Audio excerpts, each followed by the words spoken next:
En 2001 sortait un film décalé, mystérieux, avec un jeune réalisateur presque inconnu à l'époque. Ce film, c'est Donnie Darko, un mélange entre drame psychologique et science-fiction qui allait rapidement devenir un classique culte du cinéma indépendant. Mais avant que tout cela n'arrive, il a fallu croire en ce projet ambitieux. Qui était Richard Kelly, âgé de seulement 26 ans à l'époque? Comment a-t-il réussi à convaincre des producteurs de financer son projet, à dénicher un casting mémorable et à offrir au monde cette histoire hors du commun? Parmi ces jeunes acteurs, il y a Jake Gyllenhaal, encore inconnu à l'époque, mais qui allait marquer les esprits avec sa performance intense et pleine de sensibilité dans le rôle de Donnie. Aujourd'hui, Donnie Darko est bien plus qu'un film.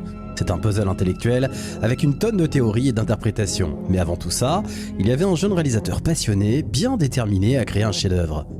Mais quand tout a commencé, tout le monde pensait que ce serait un échec.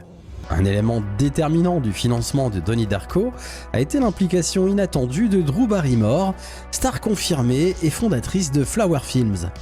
En découvrant le scénario, elle a été fascinée par son approche à la fois émotionnelle et audacieusement intellectuelle. Drew Barrymore a non seulement investi financièrement en tant que productrice exécutive, mais a également rejoint le casting interprétant la professeure Karen Pomeroy. Son rôle n'était pas simplement celui d'une productrice, elle a usé de son réseau et de sa notoriété pour attirer d'autres talents vers un projet qui, sinon, aurait eu du mal à prendre forme.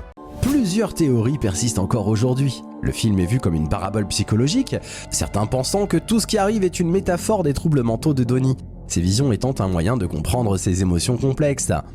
D'autres y voient un récit sur l'acceptation du sacrifice pour un bien plus grand que soi, où Donnie prend conscience de son rôle et accepte son destin. Enfin, avec les livres fictifs introduits dans le film, comme la philosophie du voyage dans le temps, on peut envisager une explication purement rationnelle basée sur des théories physiques complexes. Finalement, Donnie Darko n'impose jamais une seule réponse, et c'est ça qui est vachement bien dans ce film.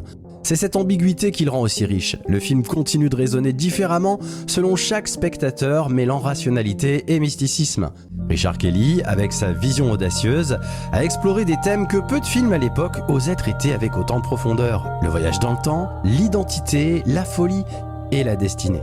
Mais plus encore, il a proposé un modèle où l'interprétation demeure ouverte, où chaque spectateur peut tenter de donner un sens au parcours de Donnie. Kelly ne cherchait pas à dicter une vérité, et nous invitait à une réflexion collective.